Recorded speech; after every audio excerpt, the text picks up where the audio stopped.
Good morning, Toria, and thank you. Here are some of the stories we're working on for you right now in the newsroom. In Romania, people are rejoicing today over the news that former leader Nicolae Ceaușescu and his wife were killed by a firing squad yesterday. Now the country must work to put together a new free government. Here at home, it's the end of the line for the Cincinnati Bengals. Last night's loss in Minnesota means no playoffs this year for the men in stripes. And the baseball world is mourning the death of one of its most colorful characters today. Billy Martin was killed in a car accident near his home in upstate New York yesterday. We'll have all of this, plus Chris Wright will tell us if there's any more snow in our near future, all coming up in about 25 minutes. But now let's go back to the Westin. Thank you. But first, we need to check in the newsroom with Eileen Houston in for Steve Forrest today. Hi, Eileen. Hi, Toria. Thank you. Here is the latest from News 5 today. In Romania, people are celebrating in the streets today over the death of former leader Nicolae Ceaușescu. Ceaușescu and his wife were killed by a firing squad yesterday. Soon after the killings, there was some doubt that Ceaușescu was actually killed, but that's not the case any longer. Today, Romania television broadcast some very graphic pictures of the bodies of the two after the execution. NBC's George Lewis tells us about the Romanian broadcast, and his report does not show all of the pictures of Ceaușescu, but we do want to warn you that some of the video in this story is very graphic. The mood is one of triumph. The dictator who ruled Romania with an iron fist executed. Crowds in the streets chanting liberty. The television report said the Ceaușescus were executed after being found guilty of genocide. The blood of 60,000 Romanians on their hands. Ceaușescu left his country in a shambles. The economy wrecked, long lines for basic goods such as eggs and bread. While Romanians are enjoying their newfound freedom, the question is, what kind of government will replace Ceaușescu? And who's going to run it? We will have to get used to new things that we have been denied for practically 40 years and especially 25 years. We don't have any organization. We have the liberty, but we don't know what to do with it. That was NBC's George Lewis. Reports out of Romania today say there has been no shooting heard today between army troops and soldiers still loyal to Ceaușescu. There's no word yet on the destination of ousted Panamanian dictator Manuel Noriega. For now, he's still holed up in the Vatican embassy in Panama City. One official says Noriega has no place to go, but today's Washington Post says Cuba is indicating it's willing to accept the deposed leader. But that idea might not set well with the U.S. since it would put Noriega beyond American reach. Back in our area, about 500 residents are still without water this afternoon, but the Cincinnati Waterworks Department says just hold on. More than 40 water mains are down and waiting for repair. 16 crews have been working for about 16 hours trying to get service restored.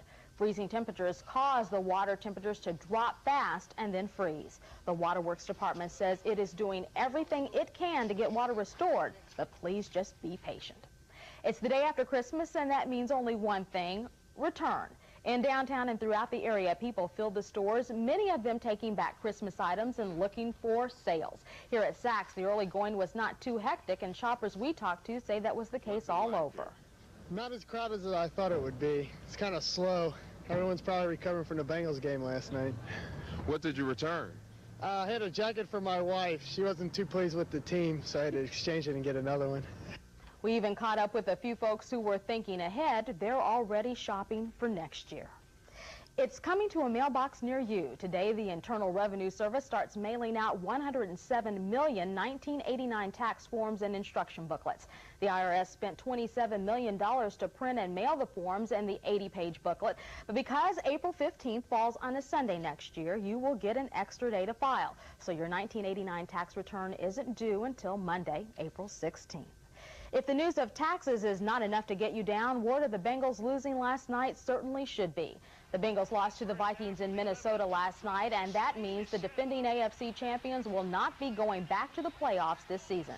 The Bengals got off to a slow start, falling behind 19-0, but they rallied in the second half and got within 1 point of the Vikes, but they couldn't pull ahead. They lost 29-21. One of the fiercest competitors in baseball is dead at the age of 61. Former Yankee manager Billy Martin died last night in a one-car accident in upstate New York. Martin died when this pickup truck he was riding in ran off a road near his home. The driver of the truck, a longtime friend of Martin's, is in the hospital. He has been charged with driving under the influence. Martin managed the New York Yankees 5 different times in the 70s and 80s. Up next, we'll tell you how Tri-Staters dealt with another dose of snow this morning. And Chris Wright will tell us if we're in for any more. Stay with us. Some Tri-State residents were greeted with more of the white stuff this morning. Up to 3 inches fell in some areas, and winds gusting up to 25 miles per hour caused drifting also, and the conditions made roads slick and icy. Even a few cars had to be jump-started this morning. The temperatures are expected to fall into the teens tonight. Chris Wright joins us now with a look at weather, and I thought there was supposed to be this warming trend, and you're talking about teens and single digits? We're going into the teens this afternoon, single digits tonight, and then we're slowly going to start warming up over the next couple of days. You promise? If it warmed up all of a sudden, everybody would go outside and ignore me. I'd never ignore you. Yeah, right. Okay, yeah. Let's go outside and take a look at today's weather across the Tri-State. The clouds are starting to move on out, but it was a pretty messy morning out there. Add to that 2 to 3 inches of snowfall, a little bit of freezing drizzle, so it made it, you had to scrape a little bit of ice off the cars this morning. Outside right now, 22 degrees, wind chill at 2 below thanks to a northerly wind at 15 miles per hour. Barometer on the rise, officially 2 inches of snow. Some areas got a little bit more and some areas got a little bit less thanks to a cold front that moved through the area late last night.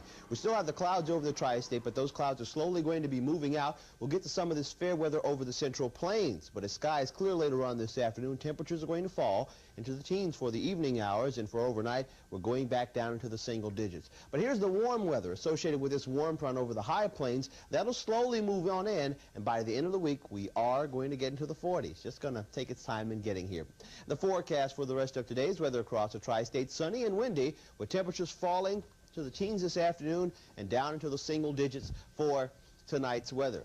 For the rest of tonight, we'll see clear skies early and a few clouds after midnight. Low temperature getting down to 8 degrees. And, of course, the number to call for weather information is 852-0717. We get one lady who says her number is similar to that, and a couple of hundred people have called her house. It's 852. All right. My parents are leaving for Kansas City this afternoon. Shouldn't have any problem getting out of the airport, Not at should all. they? Okay, thanks, Chris.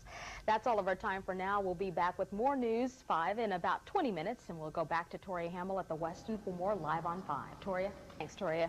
There's new concern today about the future of the Campo Corporation and its Lazarus stores. Tonight at 5:30, we'll tell you why people are getting nervous.